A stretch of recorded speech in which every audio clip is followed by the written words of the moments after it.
All right, good evening, everyone, and welcome to our third session on kindergarten. This session is going to focus on social emotional readiness in your incoming kindergartner.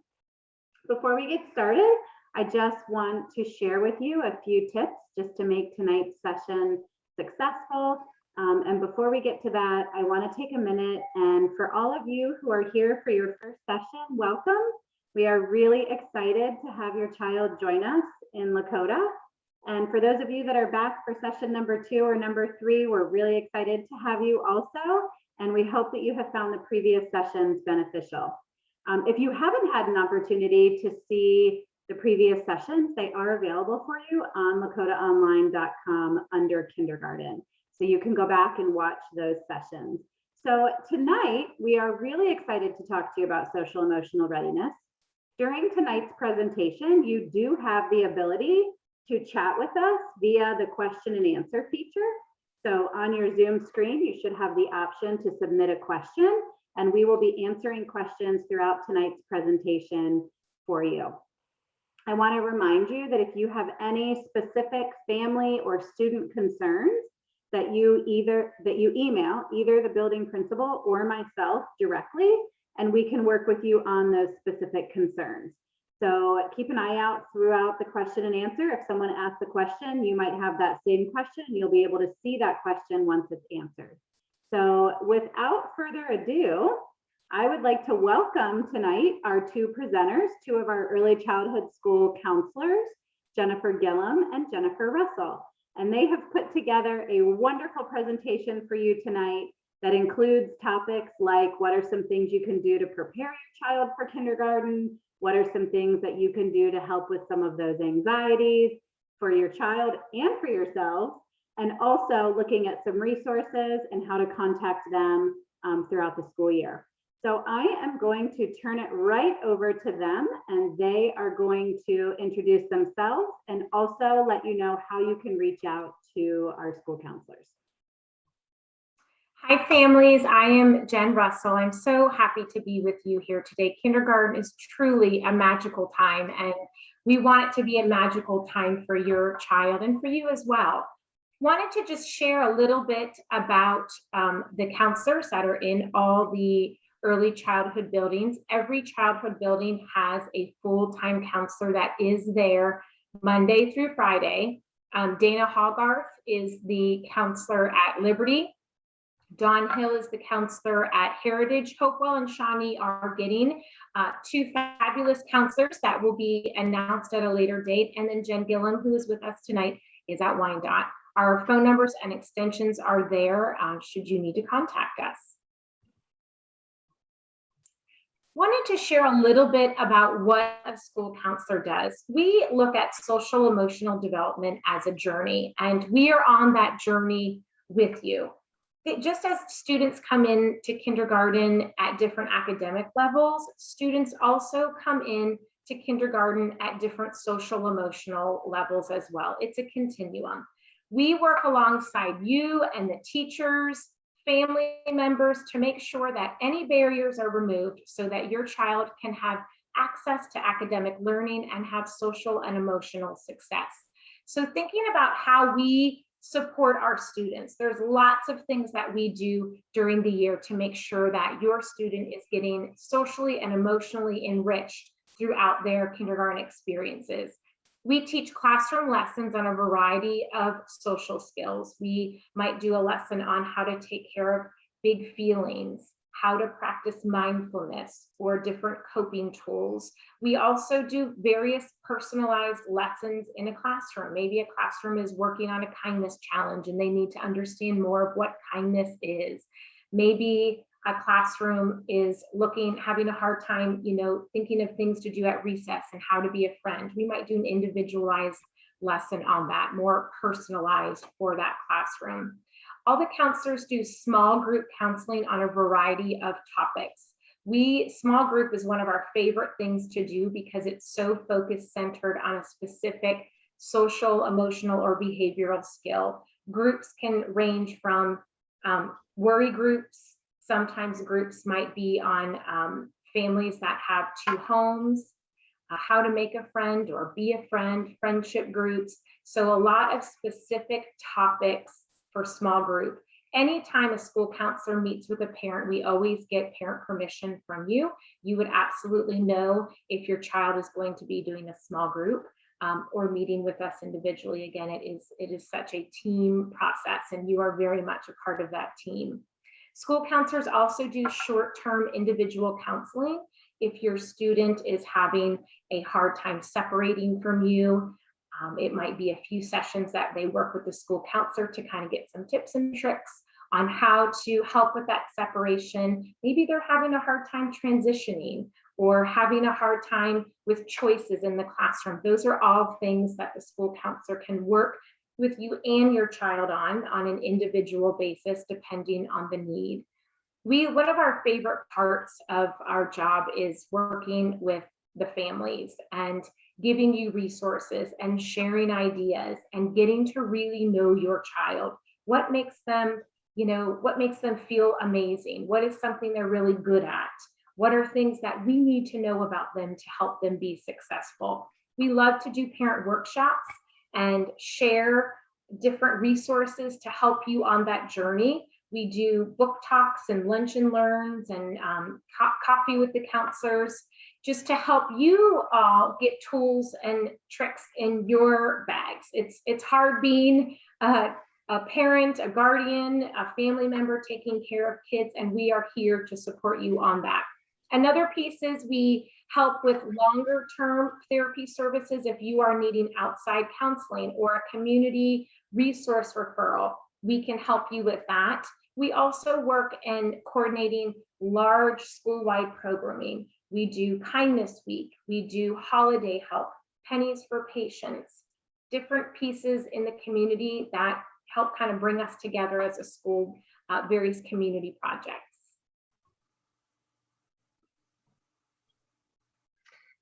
Okay, and so talking about how we can support your family, and first of all, welcome tonight. We're so glad you all are here, and I love working with my friend Jen here to kind of bring some of these ideas to you. So thanks for showing up tonight. Social and emotional growth is really a big part of kindergarten, and we are here to try to support your family and your child the best we can. And maybe this is your first journey into kindergarten, your first child, or maybe you've been through it several times, but each child is different along the way, and each parenting journey, I think, is different as well. So we put on here adding tools to your parenting toolbox. And really, those are some of the tools that your children are learning at school as well. And so you might not know what they're learning. We can share those in conjunction with you, and you can try them at home as well as we are working on them here at school, right? So adding those tools, nobody really knows everything they need to know about this parenting journey. So we work in conjunction with you. And we focus on those social and emotional concerns, not as much with the academic, right? But all of the things that also make school, we kind of work with those things as well, so that the child is having their best possible kindergarten experience, getting along with their friends and kind of keeping their emotions, working with their emotions so that their emotions are helping them and not hurting them, and they're able to stay in control of their emotions and be the boss of their brain and their body. So those are some of the things that the school counselor teaches and works with the family on. We might work with you on improving your communication with your child, or give you some different ways to say something or handle a situation. It may work, it may not work. Everything is sort of experimental, but we might add to that repertoire of what you're already doing. Or if you're frustrated that something works with one child but not with another, we might be able to share some opportunities to try something a little bit different. And with family difficulties or concerns, you can call us or email us and let us know what's going on, and we can maybe help support. Or if you're finding that your child is having a hard time wanting to go to school, those are some of the areas that we can help with as well. Any difficulties or concern. Jen mentioned some of those referrals to community resources. That might be an outside helper like a therapist, or it might be an organization such as If your family or a relative has been diagnosed with cancer, there are some groups that we can connect you to. Or if there is grief or loss and somebody in your family passes away, there are some organizations that we might be able to connect you to. And then we also kind of run groups on some of those things at our school as well. And some of those groups might come into our school. So just understanding some of those developmental changes as your child kind of goes from, preschool to kindergarten age and on up the line, we might talk about some of those things as well and help you kind of work with those developmental changes as your child gets older. And being on time to school, right? Showing up every day, right? Attendance is super important, and helping you with that morning routine. If you need to set up schedules for your morning or even your evening rituals, we can help with those things as well. And discussing concerns about your child's academic achievement. Now, we might be just one person on a team of people that help with that, but we help on a team as well. Our student support teams can kind of help as well with academic concerns. Something relatively new that we've added here to Lakota schools is we have a school-based mental health therapist in each of our schools, and that's run through insurance. So rather than having to take a child outside of school to go to a therapist, which a lot of times those appointments are during the middle of the day, we are offering those services in school. And that runs through an insurance through a separate agency, and Mindpiece kind of coordinates that. But we are getting that rolling as well. And that's been very helpful to some families as well to support all of their mental health needs. So you might wonder, how does your student see the school counselor? That's a great question to kind of think about tonight. And as the children get to know us, they might ask to come to see us. That doesn't usually happen at first until we get to know them and they know that we're a part of the school community. Then they might self-refer, and your child might say, I need to go talk to Miss Gillum, or can I please go talk to Miss Gillum or to Miss Russell, right? Or you might call us or email us and say, could you please talk to my child? And that would be a parent referral. And we also have referrals from the teacher asking us, the administration, or maybe another staff member who has concerns. Typically, if we've seen your child, we're going to let you know that they were in the school counselor's office today and let you know a little bit of what the situation was. That's almost every time I'll make a parent phone call and let you know that your child came to see me today. And last but not least, you can call or email us anytime and let us know if you have concerns or would like your child to see us, and we'll do our best. Well, I wanted to take some time to talk about tips to help ease your child's anxiety. Remember that anxiety is a good thing and that it helps us get through unknown situations, and it helps us to work through other uncomfortable feelings. But we wanted to talk about just some things to help your child. And again, just as children come in at different academic levels, you're going to have different personalities that handle anxiety differently. You might have a child that has their backpack packed and at the front door in August, ready to go to school for the first day. And you may have a child that's feeling a little bit more timid. We just want to fill your bag with just different tips to help you get through some pieces that might be causing some big feelings for your child.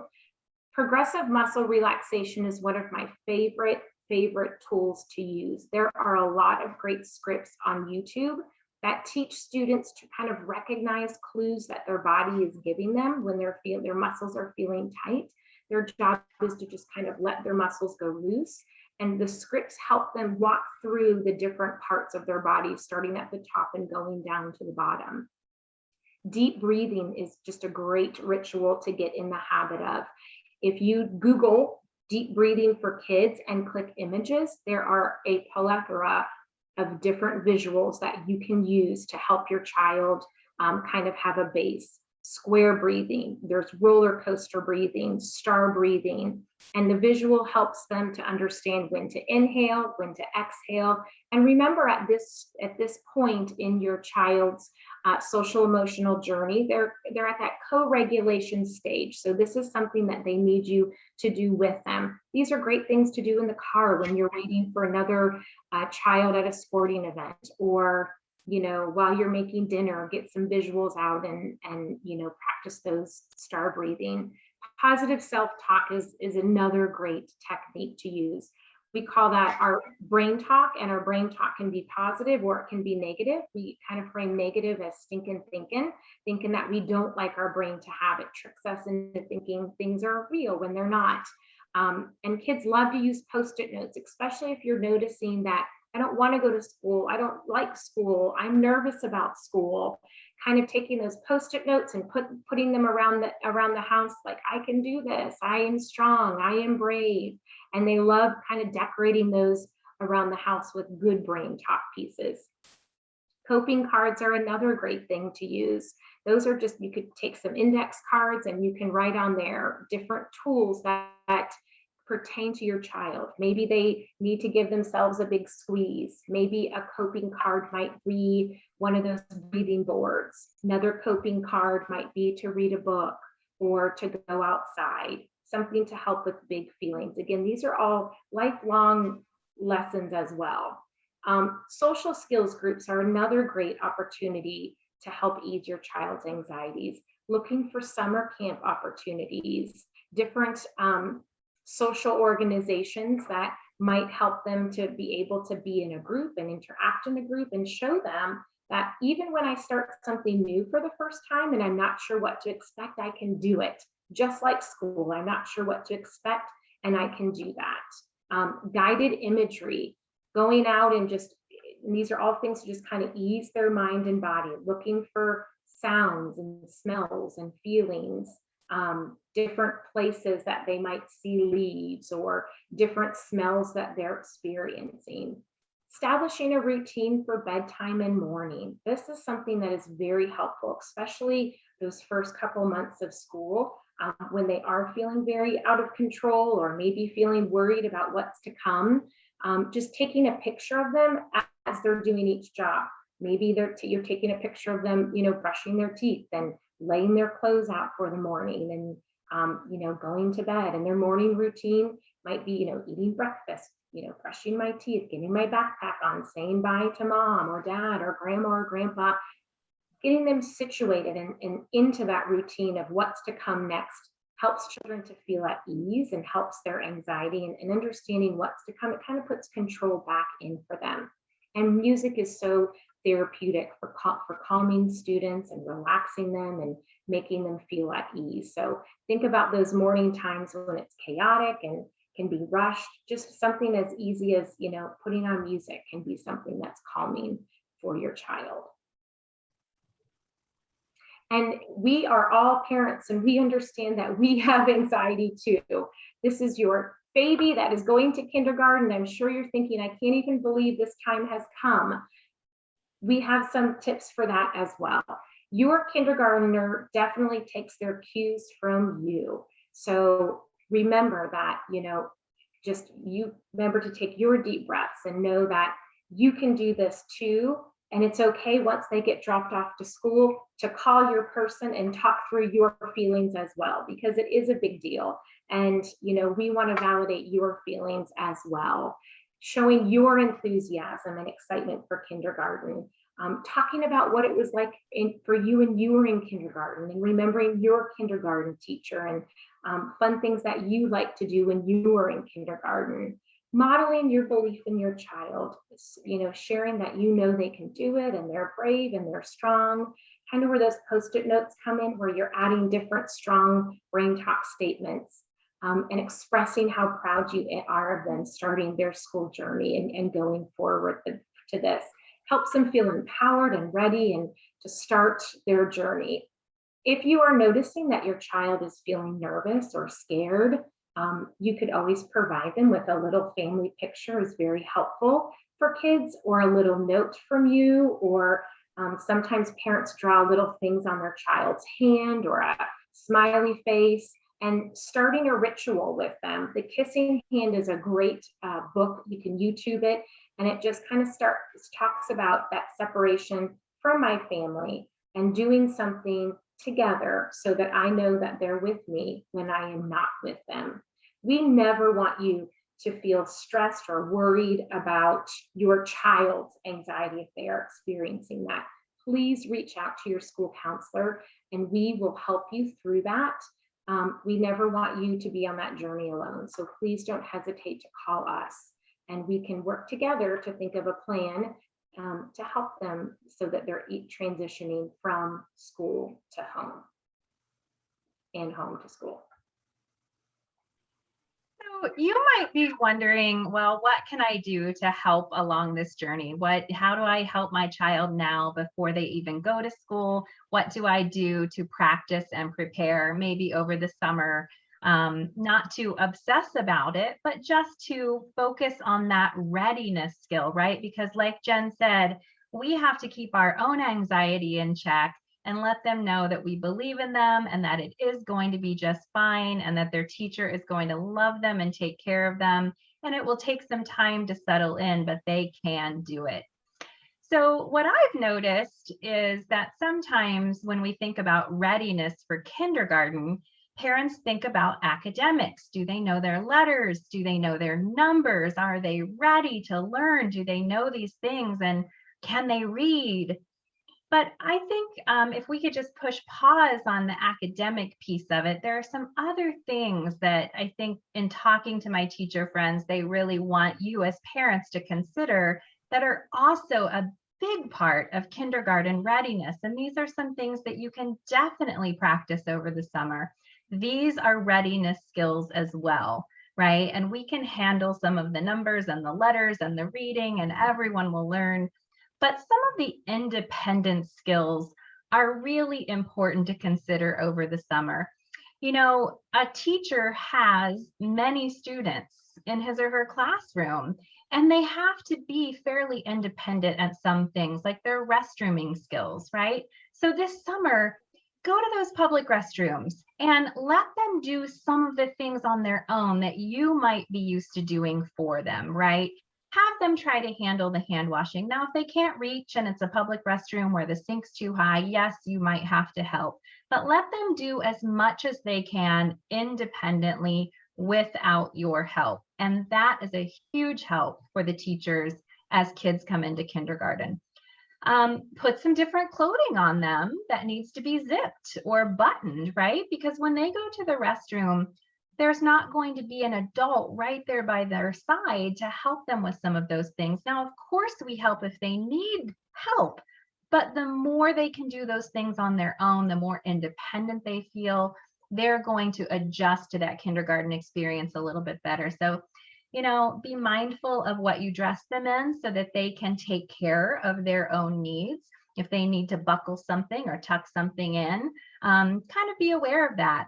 Lunch is another thing that you can practice. Lunch is a 30-minute experience, right? And sometimes our friends want to use that time to talk or to look at each other, to mingle and be social, and that's wonderful. But they also have to be able to do that while eating and getting food in their bellies, right? So kind of practicing that multitasking where you can have a conversation, but also be eating. Practice opening all sorts of packages or containers that you are planning to put into their lunch. Here's a really big one, the straw that has to go into the juice box or the pouch, the juice pouch.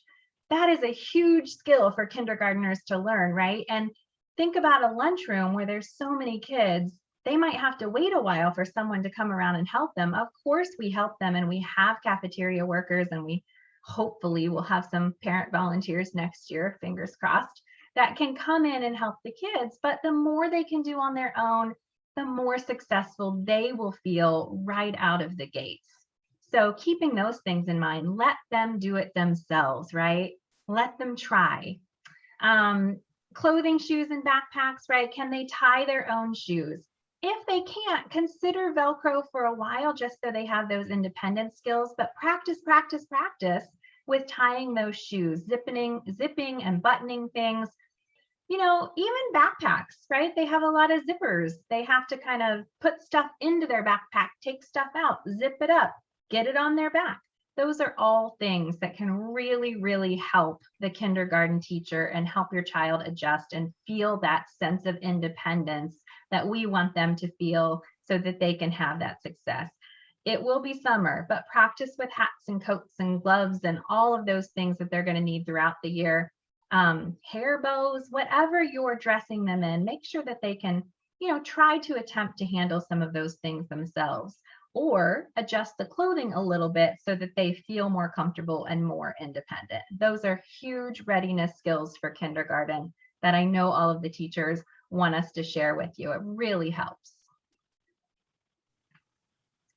So part 2 of preparing them for kindergarten, aside from the academics, are just some of those practice skills with attending. Now, attending means, can they sit and listen to you, or can they use their whole body to listen, right? So are their eyes engaged and watching whoever is talking? Are their voices turned off while someone else is talking? They've got their voice turned off.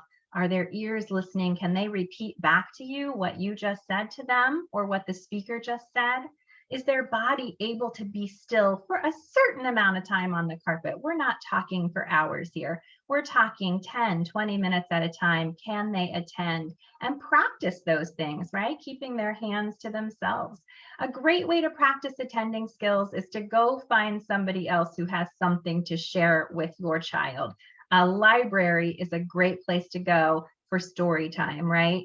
Go and have them sit on that carpet and listen to that story. Have them practice raising their hands if there's a time to share, and wait, right? They raise their hand and they wait. So practicing all those skills and getting that down can be a tremendous source of readiness.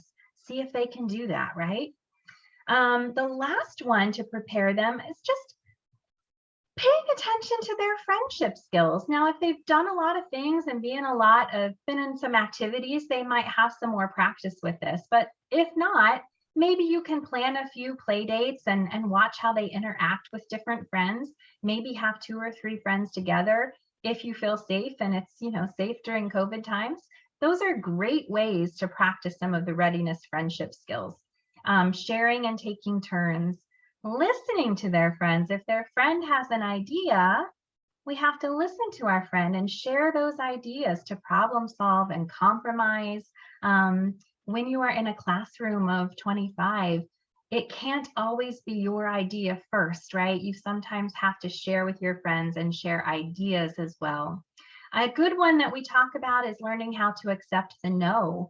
The answer won't always be yes. So if they struggle with that, maybe build some no's into their day and see how they do. Have them practice saying okay and coming up with a plan for talking about it later. Well, could we do it later? Or what is the plan for when this could happen, right? Using their words, making sure they know what their name is and they can share their name with you first and last, right? Or even with a stranger or someone they're not as comfortable talking with. They need to be able to say their first and last name and share that with someone, and maybe to push that pause button and be careful about how they share back or what their response is going to be. Consider choosing their words carefully so that they're nice and kind to their friends. Those are things, that respect building, that can help tremendously with kindergarten and being ready for that experience. But don't stress out about it. Remember, practice it a little bit, fold it in here and there. Don't get hyped up about it, because that anxiety, right? We have to keep our own in check so that they feel comfortable and ready. So take it slow, take it gingerly, but those are some points that you can do other than just letters and numbers and reading, right? And just some quick tips to help your child. Setting up a non-stimulating environment. Maybe your child is someone that likes to kind of play school and have a little workspace where they're practicing their different pieces of school. Of maybe they have a practicing shoe tying, or they're practicing tracing their letters. Promoting activities outside of school, kind of as Jen spoke about, doing those story times, trying different summer camps or different opportunities that are social based where they're going to be with other kids is a great way to practice. Shaping with positive reinforcement. That external reward allows them to start seeing success and fade out, and less intrinsic reward takes over. So sometimes we might have to do sticker charts if we're working on a skill.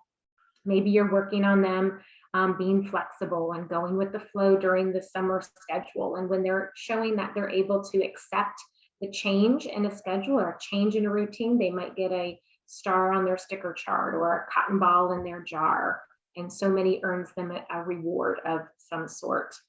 Rehearsing skills. We have a great website that we're going to show you in the resource page that has a lot of social stories. They're already done for you. You just click on a link that pertains to the skill that you're trying to teach your child. There's one about riding the bus, if your child is nervous about riding the bus. There's stories about wearing a mask, going to a friend's house, lots of different opportunities for you to teach your child through a story. It's less intimidating for children to learn a skill through a story. And it's not, it's not as personal. Play and books are another great way. Maybe you take their toy and they rehearse going to school. They rehearse getting on the bus. They rehearse saying goodbye to my family at the bus. Those are great skills for them to practice. Role playing in situations to reverse themselves in other roles. Thinking about, if you were mom, how would you say goodbye to your child on the first day before kindergarten? Teach me what you learned in school today. Remind them that they're brave enough to take charge of their own feelings and behavior, and have them visit their brave spot or a calming spot. In lots of our classrooms, we have zones in the classroom where they can kind of reset and recharge, and a place that's safe to take care of any of their feelings. We all have uncomfortable feelings during the day at home and at school, and it's helpful to have a little spot in your home that has different things in there, fidgets or bubbles to breathe, books, coloring materials, to help them understand that my feelings are all welcome. They're going to visit me at some point in the day, and I have a tool or I have a technique that I can use to help myself to get through it. Reframing their anxiety as a false alarm. If they're saying they're worried to go to school and they don't want to go to school, we kind of name their anxiety as a false alarm or a bully. And that anxiety is their friend, and it does warn you that something's going to happen, but sometimes our alarm is turned on always, and we need to make sure that it's turned off. We need to show them that we are the boss of our worry, and the worry is not the boss of us. And teaching those problem-solving skills. Remember, when your child is showing behaviors or showing signs through words or behavior, they're telling us things, and sometimes they don't always have the words to tell us those things. So pay attention to what your child is doing or saying, or maybe they're acting a certain way. It might be a clue for, maybe they need a hug today, or maybe it was a long day, or my goodness, they're so excited, they love school so much and they can't settle down. So, just taking your cues for them and listening to not only their words, but listening to their actions as well.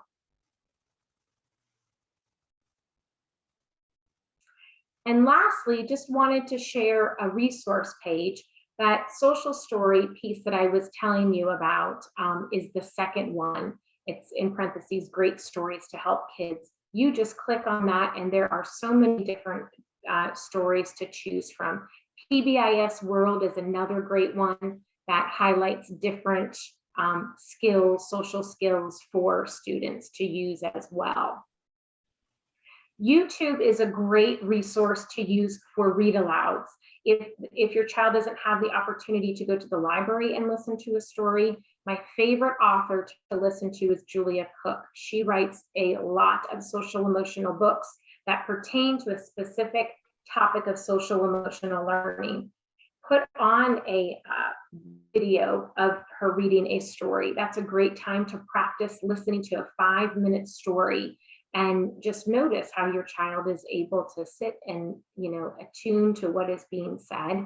So lots of YouTube books that we put on there pertaining to specific topics.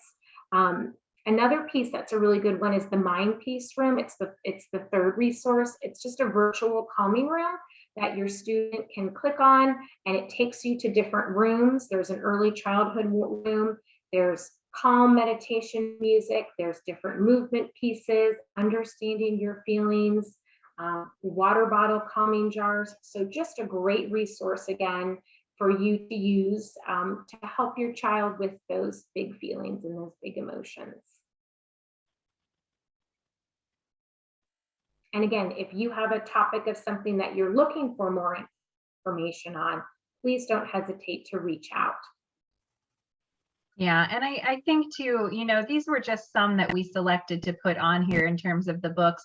There are so many wonderful books now to read to children about social and emotional issues, or just recognizing and naming feelings. And one thing I really like about choosing some of those books for kids is they can talk about those things without it being about them. So it takes the pressure off, right? If it's about a character in the book, they can freely talk about what that character is going through, but maybe then relate to themselves as well through reading about someone else's story. So it's a wonderful way to start a conversation with no pressure about what your child's doing. You're just talking about the child in the book. All right, thank you so much, ladies, for all of that fabulous information. That brings us to the end of the presentation for tonight. By early next week, we will have this presentation up on Lakota Online if you want to go back to visit those resources or listen to these ladies again on some of those tips. We'll leave it up all summer. So if you hit August and you think, oh my gosh, she said something about this, but I can't remember what it was, you can jump back and you can find it in order to prepare for next August. If you have questions, you are welcome to contact me. I'm going to leave this up here for the next few minutes. You're also welcome to type questions into the question and answer feature. I will leave this up. We'll stay in here for about 5 more minutes. If you do have some questions, we'll be happy to answer them. And with that, we really appreciate you being here tonight. We're so excited to see your kiddos in the fall, and we hope that you have a fabulous summer getting them ready. And if you are interested, next week's session is a question and answer period with our building principals from each of our early childhood schools. So all 6 of our principals will be here and ready to answer your questions next week. So we'll hang here for about 5 more minutes. Go ahead and type in your questions if you have them. If not, thank you for joining us, and we will see you next week, hopefully.